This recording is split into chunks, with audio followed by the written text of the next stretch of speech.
Assalamualaikum warahmatullahi ta'ala wabarakatuhu and a pleasant day, sir. I am Sahid Norsalin together with Miss Saban Aisa. We will be discussing the process of adapting and interpreting ancient stories for a contemporary audience.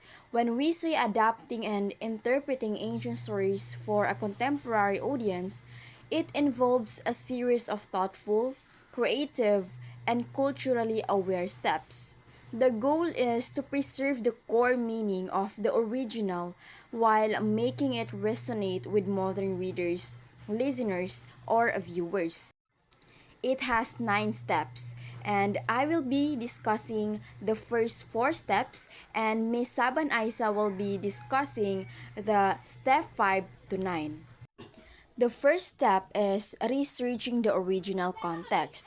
This step involves understanding the world in which the ancient story was created, its historical period, cultural beliefs, social structures, and original audience. By studying the context, you learn what the story meant to the people of its time and avoid misinterpreting characters, costumes, or values through a modern lens. This foundation ensures you preserve the story's true purpose and significance. The second step is identifying core themes and motifs. Once you understand the background, you look for the story's universal messages, or what we call themes, and the recurring elements that reinforce them, which is the motifs. Themes like justice, love, identity, or courage often remain relevant across times. Motifs such as repeated symbols, actions, or images show how these ideas were expressed. Identifying these helps you know what must be preserved because they carry the heart of the story.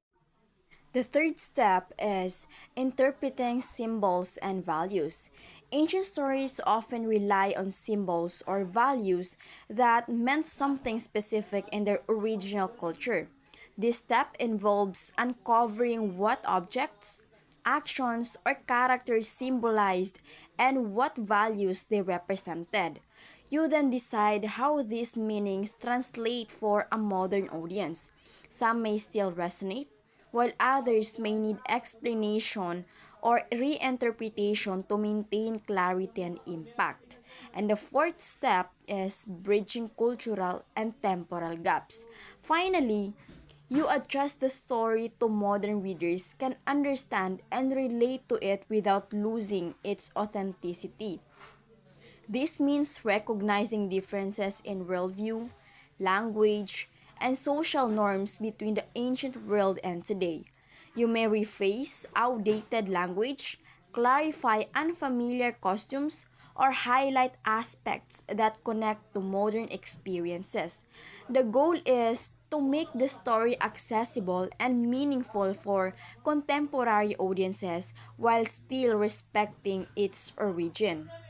Thank you so much for listening. So that would be all for my part, which is I am Sahid Norsarin, and this would be continued by Miss Saban Aisa. Thank you so much.